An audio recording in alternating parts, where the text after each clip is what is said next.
Fala galera, tudo certo? Pra quem não me conhece, eu sou o João e o vídeo que a gente vem assistir aqui hoje é do canal do Bruno Bandeira. O mangá do Omo e Motosserra é bom mesmo. Esse mangá aí já tem sido bem comentado já faz algum tempinho, tem sempre alguém agora ultimamente comentando sobre algum assunto relacionado a ele, dando sua opinião ou falando alguma coisa aí, contando a história, algumas coisas do tipo. Me parece que é bem interessante, já trouxe alguns vídeos aqui pro canal sobre esse mangá aí. Me parece que vai ser legal eu quando vir pra anime, me parece que já tem uma proposta também. Alguém me comentou em algum vídeo aí que eu já fiz sobre o Omo e Motosserra, também já fiz rap do Omo e Motosserra, que é do canal Rodrigozinho. Só darem uma olhada aí na playlist que tem esses vídeos desses canais aí que vocês vão encontrar direitinho. Aqui no canal tá tudo organizado em playlist aí, cada canal que eu faço react aqui no canal. Então só darem uma olhada que vocês vão achar aí, por exemplo, o do Rodrigozinho aí, que é o rap do Omo e Motosserra.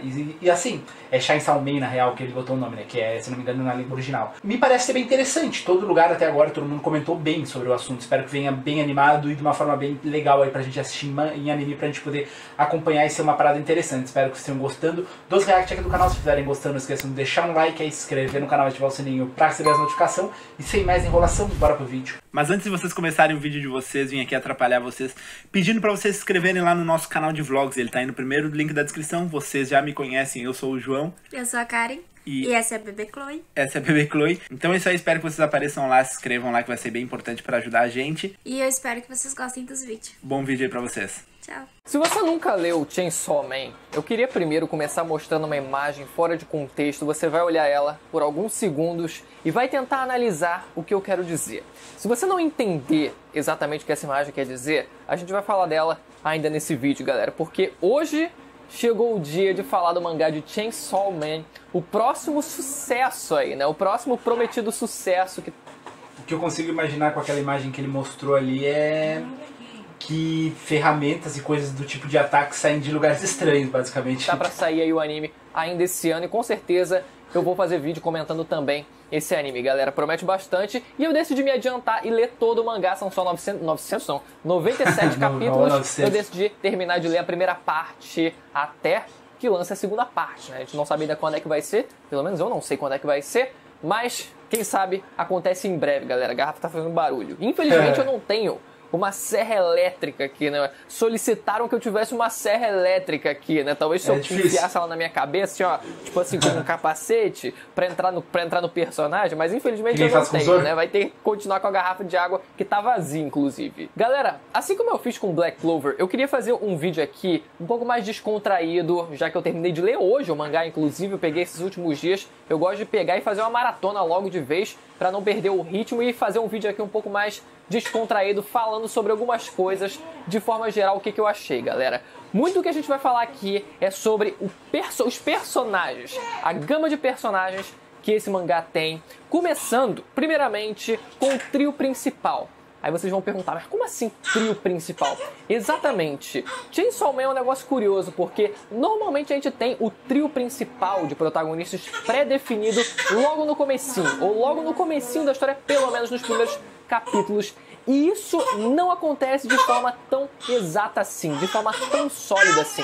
Na verdade, meio que de forma orgânica, em dado momento da história lá na frente, dá pra perceber o elemento do trio principal ali presente, mas que não tem necessariamente uma consolidação tão forte assim, né? Começando pelo protagonista, o nosso querido Denji, ele que carrega o poder do demônio da serra elétrica e consegue se transformar nessa bela figura que a gente costuma ver por aí pela internet. Mas quando é perguntado pro nosso querido Denji o sonho dele, ele não sabe exatamente. Então o que ele acaba decidindo como um sonho dele é pegar numas peitolas. Eu sei que pra quem é mais novo essa piada funciona e teria funcionado pra mim se eu fosse mais novo, obviamente, né? Quando eu olhei aquilo eu fiquei engraçadão. Mas ainda assim, tem um negócio curioso, porque o curioso desse sonho não é nem o fato em si, porque o mangá ele tem várias conotações ali sexuais, inclusive várias circunstâncias onde realmente ali beira assim, a Shueisha deve ter pensado, caraca, mano, tá, vamos publicar aqui, mas tomara que não dê em nada, né? Tomara que não dê em nada, mas tenta ali disfarçar um pouquinho, tenta disfarçar um pouquinho ali e a gente acha que consegue publicar ainda, né? É um limiar, linha tênue, muito tênue, pra vocês terem noção. Mas o fato é que, independente desse sonho, normalmente o que a gente tem são os sonhos dos protagonistas eles sendo realizados só no final do mangá. E as duas coisas curiosas desse sonho é que, primeiro, ele acontece muito antes do que o final, pelo menos da primeira parte do mangá. Ele acontece, na verdade, pouco tempo depois, que ele define esse como sendo o objetivo, o grande sonho dele. E o mais curioso, a segunda parte, é que o que acontece depois é um vazio existencial no Denji pelo fato dele não ter achado tanta graça assim, ter conseguido realizar o sonho dele. E ele entra num vazio existencial onde o resto da história inteira é basicamente ele recebendo ordens de outras pessoas, ele não sabendo pra que ele tá fazendo aquilo, pra que ele continua lutando. Ele simplesmente reage ao que os outros dizem pra ele fazer. E tudo isso por causa daquele sonho básico que não sei o que ele imaginou. Isso acaba acontecendo quase que praticamente o resto da história inteira, com exceção do finalzinho, né, onde ele começa a refletir sobre isso. Ele fala, peraí, né? E esse vazio existencial do Denji, quando ele consegue realizar o sonho dele, é um negócio que eu refleti e é um negócio que eu levo até pra minha vida mesmo.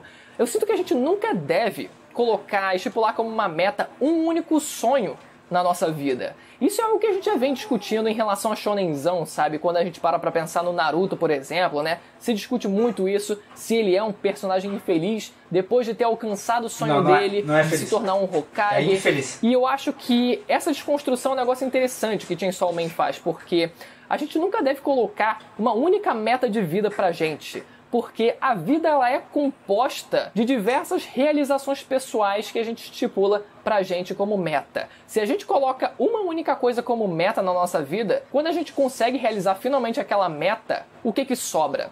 É por isso que a gente não deve colocar os ovos numa mesma cesta. Assim como é discutido também, como por exemplo no mercado financeiro, você não deve colocar todo o seu dinheiro numa coisa só, você deve diversificar. Eu acho que a mesma coisa funciona aqui como filosofia de vida também, para as nossas realizações pessoais de vida. Você deve ter várias e várias realizações e eu acho que o sentido da vida é justamente esse. Uma busca incessante por realizações pessoais. Seja você crescer na sua carreira profissional, seja você aprender uma língua nova, seja você conseguir, sei lá, qualquer coisa na sua vida, sei lá, ter um filho, por exemplo, qualquer realização pessoal e até as realizações menores da sua vida, você, por exemplo, conseguir ir num restaurante legal e tal, e nem só questões financeiras ou de qualidade de vida, mas sim realizações pessoais de forma geral, sabe? Se você tem uma lista grande como essa, eu acho que fica mais fácil de você conseguir levar a vida. E eu acho que é isso que o Denji ele precisa fazer. E essa história ela vive quebrando esses elementos padrões que a gente está acostumado em ver em shonen, não só pelo sonho do protagonista, o trio principal que não é exatamente bem estabelecido, mas que tá lá em dado momento da história, mas também em relação ao vilão, né? Existe um suposto vilão que eles precisam enfrentar, mas que, sem dar tanto spoiler assim, né? Não é. As coisas não acontecem da forma como deveriam acontecer ou como a forma... ele podia dar spoiler, porque ele tá aqui pra falar pra gente o que ele achou, tá ligado? Se é bom mesmo. Como naturalmente as coisas aconteceriam, né? Num shonenzão padrão. Existe uma espécie de Sasuke também nesse trio principal, onde esse personagem ele também busca vingança por algo que acontece durante a história. A gente vê a coisa acontecendo e ele buscando vingança a partir desse momento, mas as semelhanças meio que acabam por aí, né? E também existe a Power, a personagem feminina desse trio, e que nesse ponto agora desse vídeo eu vou expandir o assunto para personagens femininas. Eu vou falar muito sobre ela também, mas personagens femininas, galera. Chainsaw Man realmente ele consegue trabalhar muita personagem feminina bacana, galera. Tem uma gama muito grande de personagens femininas importantes, galera. Muitas delas estão realmente ali em posições poderosas. Não deixam a desejar em momento nenhum, galera. Mesmo as personagens secundárias, elas têm um destaque muito bacana, mas várias delas, elas estão em posição de destaque, em posição de chefia, de liderança, seja pro bem, seja pro mal. Isso é muito massa, cara. Não por causa de ter que ter e falarem, tem que colocar por causa que nunca tem. Não, é que tipo, realmente quando coloca de uma forma interessante fica legal. Aí, por exemplo, a Leona, por exemplo, Black Clover. Tá louco, é uma personagem que até hoje todo mundo que assistiu e gostou do anime e do mangá comenta sobre a personagem, que é muito brava, tá ligado? É uma parada muito legal pra fazer, até pra diferenciar também, pra galera se acostumar um pouco mais, por causa que só tem costume dos personagens homens serem os bravos dos animes. A disputa dos fãs entre essas personagens femininas acaba sendo sintetizada entre a Power, que acaba sendo, né, parte desse trio principal, e a Makima, que bom, de certa forma, assim, começa a antagonizar um pouco as coisas mais adiante no mangá. E acabou sendo uma briga entre essas duas, entre os dois fandoms, que eu fico, galera, quem será que eu vou adotar? Exatamente, a Makima. Obviamente, vai chorar agora. Você vai me xingar por causa disso? Não sei nem porquê, mas... Não tem problema. Eu não posso opinar. Makima, mas e a Power? Mas ele é tão engraçada. Ele é tão legal. Vamos lá. Eu sei que as coisas não são tão 880 assim. A Power, ela realmente é uma personagem mais carismática do que a Makima. Isso é inegável. E existe também problema em relação à personagem da Makima, mas o lance da Power é que ela é 90% aquele alívio cômico, doidona. Vou matar o protagonista. É 90% do tempo isso. Existe lá na frente na história onde ela precisa, tem um pequeno plot onde ela precisa superar um trauma de um arco, né? Onde os protagonistas eles passam, né, que realmente é difícil. Ele acaba realmente traumatizando ela e acabou sendo um desafio enorme para todo o grupo principal. Isso foi algo legal que aconteceu com ela, porque normalmente o que a gente tem em shonenzão é simplesmente o passei por um momento difícil, segue a vida. Normalmente não existe qualquer consequência psicológica nos personagens, eles simplesmente seguem adiante como se não fosse nada. E isso pelo menos foi algo bacana de ter sido colocado ali, né? Foi nesse momento onde a gente vê o trio principal ali, o suposto trio. Eu provavelmente não vou ler, mas quando eu assistir eu vou me lembrar dessa disputa aí eu vou escolher e comentar pra vocês qual eu achei mais bacana. O principal de protagonistas ali sendo consolidado, finalmente, onde eles têm uma interação um pouco mais próxima, né, entre eles. Mas se for comparar com a Makima, por mais que ela não tenha o mesmo nível de carisma que a Power, ela é uma personagem muito mais completa e muito mais interessante que a Power. Desde o começo, galera, tem nuance, a gente sempre fica esperando o que ela vai fazer, a gente sempre fica intrigado qual é a real posição dela em relação a tudo isso, qual é o objetivo dela, se ela é aliada, se ela não é. Cara, é uma personagem muito mais completa e muito mais interessante do que a Power. Você vai negar os fatos? Você pode preferir a Power, mas você não pode preferir ir contra os fatos. E esses são os fatos. O problema da Makima é, infelizmente, o discurso manjado dela que... Bom, vou acabar dando um spoilerzinho direto, mas... Enfim, não vou falar com as palavras exatas, né? Bem parecido com o Light ou com o discurso de Griffith da vida que a gente está acostumado a ver, é um discurso bem manjado. Eu realmente me incomodei com isso. Se não fosse esse discurso padrão e genérico que a gente está acostumado a ver, aí sim seria outro nível. Não teria comparação. Debate. Vocês estão entendendo? Eu só tô debatendo aqui por causa disso. Senão nem teria debate. Eu só jogaria os fatos aqui e vocês engoliriam ou não. Parece até que eu tô levando a sério a parada. E como os poderes da Makima combinam completamente com ela, nada mais justo do que ela possuir o poder de controlar outras pessoas. E voltando àquela página que eu mostrei no começo do vídeo, olha de onde estão saindo aquelas correntes. É muito curioso.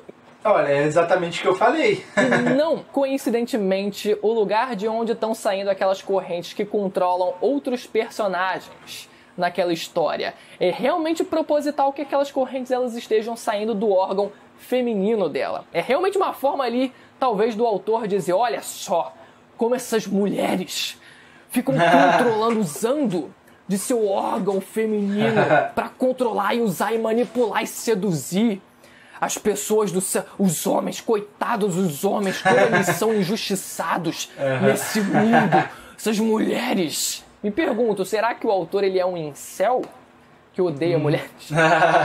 Nunca saberei. Não precisa ser isso. Outro ponto muito forte nesse mangá são os possessos, que são as pessoas que usam dos poderes de demônios, e os próprios demônios, galera. O visual dos possessos tem algum... O demônio das bonecas. Assim, eu não vou falar muito dos demônios mais adiante lá na frente, mas o demônio das bonecas, eu vou falar só desse porque não é um que é apresentado mais pro final da história, né? Pra não estragar muito assim a leitura de vocês, cara. Pô, foda. Bota uma imponência, dá um medo, é bizarro, é tudo. Agora, eu comentei sobre isso quando eu tava assistindo Jujutsu Kaisen, porque muitos animes hoje em dia, eles colocam tanto maldições como demônios, como preferirem chamar, como a Jujutsu Kaisen é maldições, né? Eles colocam umas aparências não são tão bizarras, eles tentam até humanizar Jujutsu Kaisen mesmo, as maldições, geralmente, elas começam a aparecer cada vez mais com humanos, de certa forma, e ainda mais as que estão dentro do corpo de um ser humano, por exemplo. E eu gostaria dessa parada de ter umas maldições ou demônios que são, tipo, bem horripilantes de olhar, assim, não um designer aleatório, uma parada, assim, bem bizarra, sabe? Se a gente tem o trio principal de Naruto, Sasuke e Sakura, não tem nada a ver com a Sakura, a Power, mas ainda assim, né, o trio principal ali que a gente gosta sempre de usar como referencial o trio de Naruto, a gente tem também o mentor. Quando eu vi ele se apresentando como o cara que queria treinar o protagonista, eu fiquei, beleza, vamos ver qual é a dele. E ele simplesmente treina o personagem principal, o Denji, e a Power por 2 capítulos e depois nunca mais. É um negócio que eu fiquei decepcionado. Foi uma das minhas maiores decepções e como personagem ele, pra mim, caguei completamente. Por mais que ele continue aparecendo até o final, até o capítulo final, se eu não me engano, da história, eu fico caguei. Outra coisa também que eu senti muita falta foi da construção de mundo de Chainsaw Man. Olha, indiretamente ele tá dando alguns spoilers, se parar pra pensar, porque, por exemplo, seria uma experiência como ele teve, de tipo, nossa, imaginar que aquele cara ali vai ser o treinador e vai treinar muito eles e tal. Aí tu perde toda a expectativa que tinha do nada, porque tu percebe que é só em 2 capítulos. Isso é meio que um spoiler, não é? Normalmente em shonenzão a gente vê as coisas acontecendo de forma muito fácil. Como, por exemplo, o personagem principal, ele ingressando num serviço estatal de segurança pública. Ao meu ponto de vista é a mesma coisa que falar, tá louco? Foi nada a ver aquela morte do Jiraiya, não vou contar pra vocês como que foi, por causa que vai ser spoiler, entendeu? Na base da conversa. A Makima, ela chegou lá, trabalhava na segurança pública e falou assim, levou aqui. Tudo bem que a partir dos poderes dela, né? Mas os poderes da Power também são muito legais. Os poderes dela também não deixam a desejar, não. Nesse ponto aí, as duas personagens, elas são muito legais. Mas eu sinto que as coisas, elas aconteciam de forma muito isolada entre os personagens principais. Se o personagem principal ele ia lutar contra um possesso, que são as pessoas que usam dos poderes de demônio, era aquilo acontecendo, e por mais que a gente visse alguns civis lá e cá, tendo a reação deles, era algo muito isolado, a gente não tinha uma visão completa, sabe? A gente até via algumas participações políticas dentro da história do mangá, né? A questão de corrida ali, uma corrida dá pra dizer que é uma corrida armamentista praticamente, né, sendo reproduzida dentro da história desse mangá. Mas ainda assim, muitas coisas aconteciam de forma muito fácil e a construção de mundo eu acho que poderia ser um pouco mais complexa do que foi. Mas assim como os possessos e os demônios, os poderes também são extremamente criativos, como eu falei, o possesso demônio das bonecas, um negócio muito maneiro, o poder da Power também muito criativo, muito legal, o poder da Makima então nem se fala, também combina completamente com a personalidade dela, foi muito legal, todo o ambiente do universo também, onde os demônios eles vivem também foi interessante, né, muito dos elementos gráficos na qual esses poderes eles são representados visualmente também não, cara, você vê que o autor ele economiza ali nas cenas habituais onde a gente vê os personagens eles conversando entre si, mas quando a gente tem cenas de ação, tem umas páginas que são muito boas. Realmente você vê que o clima muda completamente. E a minha dúvida inicial sempre foi, antes de eu ler esse mangá, como exatamente você criaria um personagem principal com uma cabeça de serra elétrica e que fizesse sentido em cativar o público? Obviamente, depois de eu ler, eu percebi que ele não fica 100% do tempo com a cabeça de serra elétrica, então isso favorece um pouco as coisas. Mas pra mim, pelo menos, o que carrega definitivamente essa história não é o personagem principal, ele de forma isolada, mas sim os personagens que o cercam. Esses sim, e além do fato também dos poderes serem extremamente legais. Mas esses dois, os poderes e os personagens à volta dele, que é o que costuma acontecer, né? O protagonista de shonenzão ser aquele personagem bem basicão e a gente ter outros personagens muito mais interessantes à volta dele. E isso acontece também em Chainsaw Man. De qualquer forma, galera, é uma leitura bem rasa, em sua maioria, mas que dá pra ser discutido algumas coisas maneiras, dá pra extrair várias coisas legais sobre o mangá sim, né? É uma leitura rápida, inclusive eu que sou lerdo consegui terminar rápido, então vocês que são aí viciados em leitura ou assistir anime, tem mais gás do que eu, com certeza vão conseguir ler bem mais rápido, então fiquem atentos, galera, para quando o anime ele for lançado e os vídeos que vão sair aqui no canal também. Então, para isso, você precisa se inscrever para não perder esses próximos vídeos e também ativar o sininho para não perder a notificação de quando eles saírem, beleza, galera? Vou ficando por aqui, até a próxima. Tchau. É meio como eu comentei no início do vídeo, que todo mundo até o momento falou bem desse mangá e parece que ele vai vir muito bem, realmente, mais uma pessoa aí que falou bem. E cada vídeo que eu assisto de alguma outra pessoa comentando tem alguma parada interessante e diferente. Agora que ele comentou sobre a adição aí de personagens mulheres dentro de grupos sendo poderosas, sendo líder de algum esquadrão, coisas do tipo, que é interessante porque é algo diferente que a gente não costuma ver e quando aparece de uma forma bem contextuada é legal de tá acompanhando. E também ele comentando sobre essa função desses demônios e tal, ser uma parada muito legal, e as habilidades também, uma parada que eu gosto bastante, quero muito ver quando rolar isso daí em anime. Se tiver alguma data já marcada, comentem aí pra mim saber, espero que vocês tenham gostado desse vídeo, comentem aí o que vocês acharam da opinião dele aí, do que eu comentei também. Se vocês tiverem gostado, não esqueçam de deixar um like, se inscrever no canal, ativar o sininho pra receber as notificações e até a próxima. Falou!